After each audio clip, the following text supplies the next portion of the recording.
జై శ్రీరామ్ అందరికీ నమస్కారం వెల్కమ్ టు న్యూస్ అఖండ నేను మీ కస్తూరి శ్రీధర్ మిత్రులారా కాశ్మీర్లో జరుగుతున్నటువంటి ఉద్రిక్తల నేపథ్యంలో అక్కడికి సంబంధించినటువంటి మరొక అప్డేట్ న్యూస్ అయితే తీసుకొచ్చిన 4 రోజుల క్రితం కాశ్మీర్లోని పహల్గామ్లోని టూరిస్ట్ స్పాట్లో తీవ్రవాదులు కాల్పులు జరిపిన సంగతి మీకు అందరికి కూడా తెలిసిందే ఈ కాల్పుల్లో 26 మంది అమాయకపు భారతీయులు అయితే చనిపోయినారు వాళ్ళందరూ కూడా హిందువులే 50 మందికి పైగా ప్రజలు గాయపడినారు హిందువులే లక్ష్యంగా ఈ దాడులన్నీ కూడా జరిగినాయి అందుకే ఏదే మీరు ముస్లింలా కాదని చెప్పి తెలుసుకునేందుకు వాళ్ళ ఐడెంటిటీ కార్డులన్నీ కూడా చెక్ చేసి ఇంకా డౌట్ వస్తే వాళ్ళ ప్యాంట్లు ఎప్పదీసి చూశారు అర్థమవుతుందా అది మ్యాటర్ అయితే చూసి వీళ్ళు హిందువులు అని చెప్పి కన్ఫర్మ్ చేసుకుంటే చంపినారు మళ్ళా ఏమంటారు ఉగ్రవాదానికి మతం లేదు అంటారు మరి నువ్వు ముస్లింవా నువ్వు హిందువా అని చెప్పి ఎందుకు అడిగినారు మరి హిందూ అయిన వాళ్ళను చంపేసి ముస్లింలు అన్న వాళ్ళని ఎందుకు వదిలిపెట్టారు దానికి ఉగ్రవాదానికి మతం లేకపోతే దాన్ని ఏమంటారు ఇంకా ఆ వచ్చిన వాళ్ళ పేర్లు ఏంది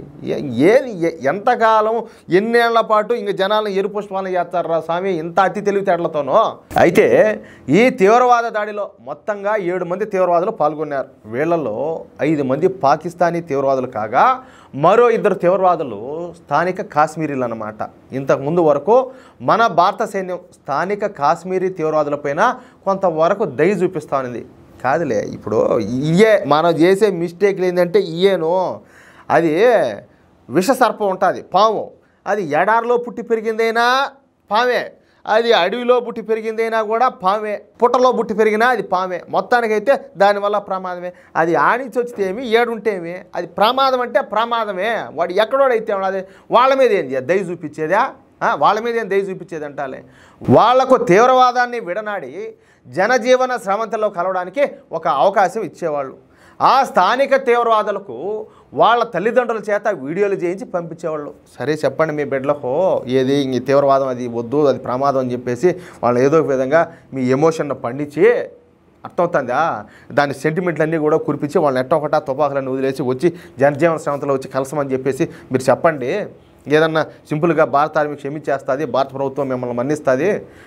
మీరు స్వేచ్ఛగా స్వతంత్రంగా బతకొచ్చు అని చెప్పని చెప్పేసి ఇటువంటి ఆలోచనలన్నీ కూడా చేస్తా ఉన్నారు అర్థమవుతుందా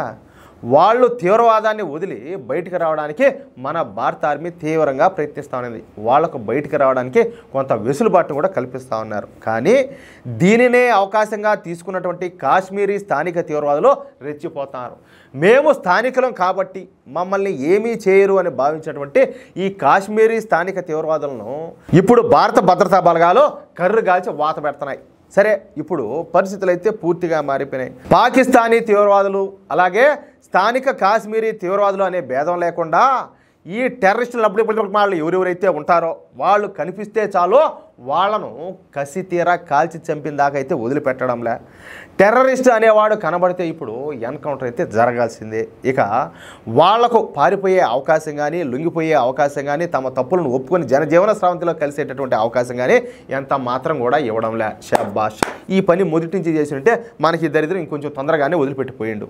దొరికినట్టు కాల్చి పారేస్తారు ఏదే పిచ్చి కుక్కలు కాల్చినట్టు ఇప్పుడు మన భారతీయ సైనికులు కొత్తగా ఇజ్రాయెల్ విధానాన్ని అవలంబిస్తున్నారు సహజంగా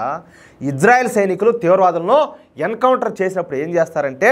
అంతటితో ఊరుకోకుండా ఆ చనిపోయినటువంటి టెర్రరిస్ట్ యొక్క తల్లిదండ్రులను అరెస్ట్ చేస్తారు అలాగే